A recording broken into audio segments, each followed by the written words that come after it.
오늘 우리에게 주신 하나님의 말씀은 신약 성경 빌립보서 2장 19절에서 30절까지 말씀입니다. 빌립보서 2장 19절에서 30절까지 말씀을 봉독하겠습니다.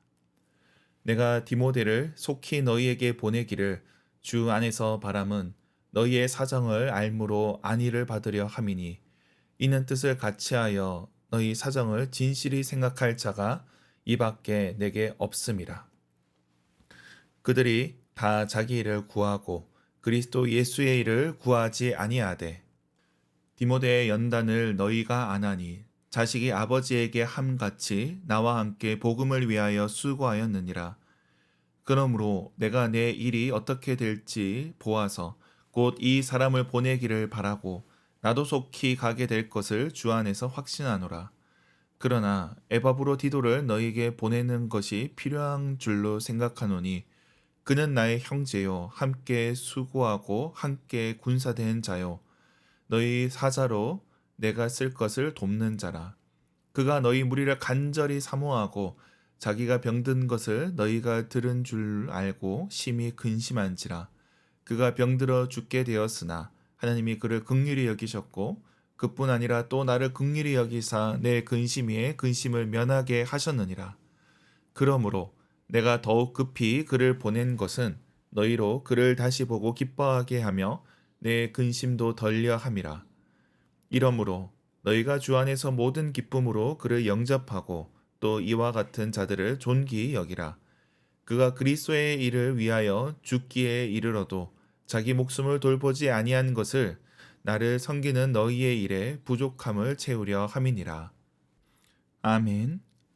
오늘 본문은 바울이 자기 동역자를 소개하는 장면입니다.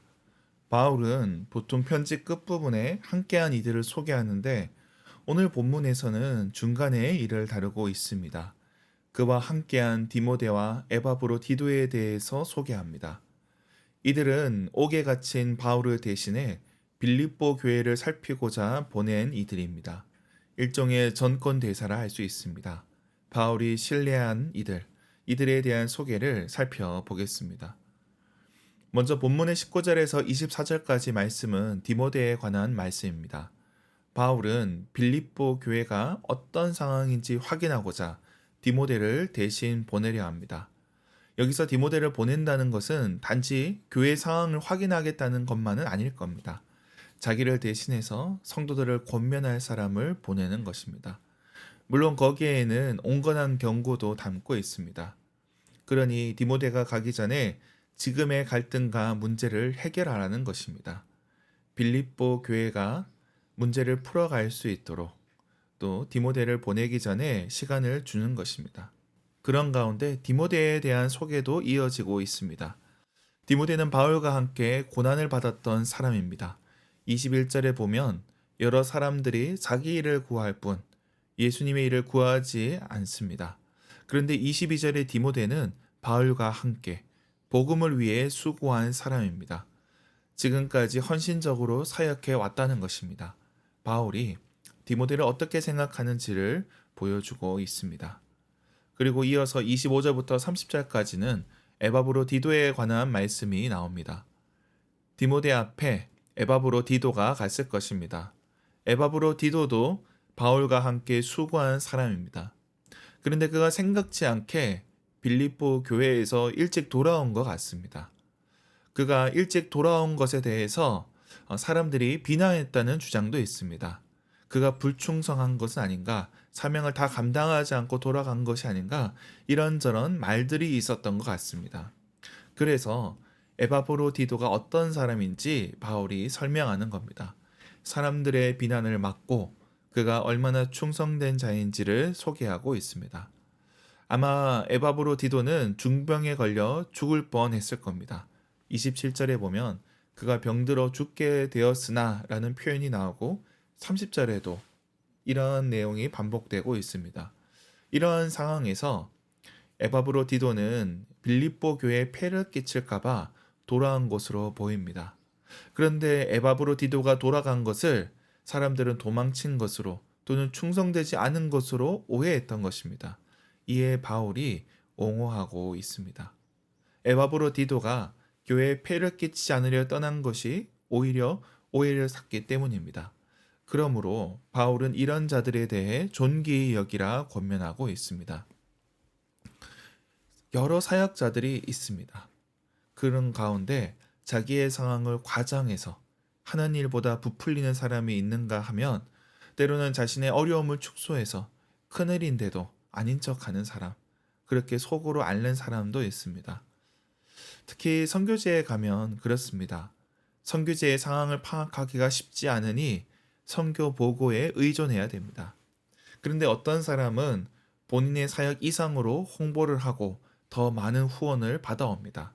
그런데 어떤 사람은 많은 일을 하고 있는데도 이를 알리지 않아 오해를 사는 경우도 있습니다. 그런 가운데 교회는 이러한 사역자들을 분별하고 또 좋은 사역자들을 세워가야 합니다. 많은 사역자들이 있습니다. 그들이 그리스도 예수의 일을 구한다 하지만 돌아보면 자기 유익을 구할 때가 있습니다. 사역의 목표에 자기의 야망이 투영되는 경우도 있습니다. 그런 가운데 충성된 사람을 찾고 그들을 세워가야 합니다. 이것은 교회가 할 일인 것입니다. 그때에 교회도 큰 유익이 있습니다. 물론 교회마다 분위기가 다릅니다. 어떤 교회는 사역자를 불신하고 경계하는 곳도 있고 또 어떤 교회는 존중하고 신뢰하는 경우도 있습니다. 물론 그 이전에 여러 상황이 있었기 때문에 그런 문화가 되었을 것입니다. 그런데 서로 존중하고 신뢰할 때는 교회가 평온하고 많은 열매를 맺지만 그렇지 않는 곳에서는 서로에게 어려움이 있습니다. 사역자들도 그런 교회의 영향을 받습니다. 특히 부교역자 시절에는 여러 교회를 다니게 됩니다. 근데 그렇게 경험한 교회를 통해 그 사역자의 스타일이 세워져 가게 됩니다. 따뜻한 교회에서 존중받은 경험이 사역자들을 성장하게 만듭니다. 그런데 그 반대의 경우, 정치 싸움이나 이런 눈치 속에서 사역을 했던 사역자들은 그 이후의 사역에서도 또 좋지 않은 그런 영향을 받게 되는 것을 보게 됩니다. 그러므로 우리는 좋은 사역자들을 세워가야 할 필요가 있습니다.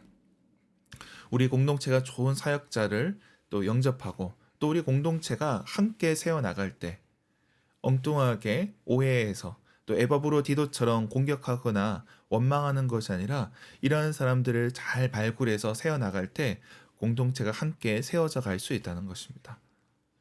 우리 교회가 또 올해는 캠퍼스 목회자 멘토링을 하고 있습니다. 지금 대학생들 중에 신학교 갈 학생들을 미리 모아 또 그들을 섬기고 있습니다. 우리 교회가 아닌데도 그렇게 하고 있습니다. 그렇게 하는 이유가 있습니다. 10년 후, 20년 후 이들이 한국 교회를 섬길 때 혹은 우리 교회를 섬길 수도 있겠죠.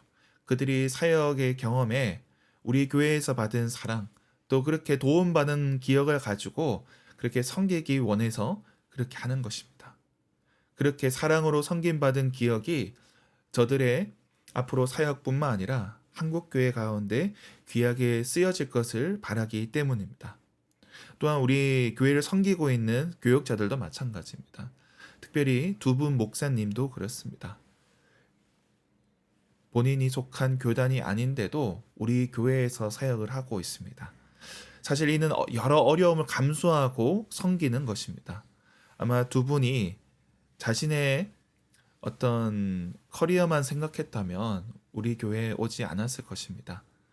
그런 가운데 우리가 이러한 사역자들을 잘 세워나가고 또 함께 기쁨으로 영접해 나갈 때에 또 우리 교회에도 큰 유익이 있을 것입니다. 우리 두 분 전도사님도 마찬가지일 것입니다. 우리 교회가 좋은 사역자들을 세워나가며 또 존귀히 여기는 그런 교회가 되기를 주님의 이름으로 축원합니다. 기도하겠습니다. 하나님 아버지, 오늘 하루를 주님 앞에 올려드립니다. 우리가 말씀을 읽고 또 그 말씀대로 오늘 하루 주님의 뜻을 이루어 가기 원합니다. 우리 공동체 가운데 또 귀한 사람들을 세워주셔서 감사합니다. 우리가 서로를 기쁨으로 영접하고 서로를 존귀하게 여기게 하여 주옵소서. 주님의 일에 애쓰고 수고한 자들에 대해서 우리가 함께 격려하고 세워나가게 하여 주옵소서.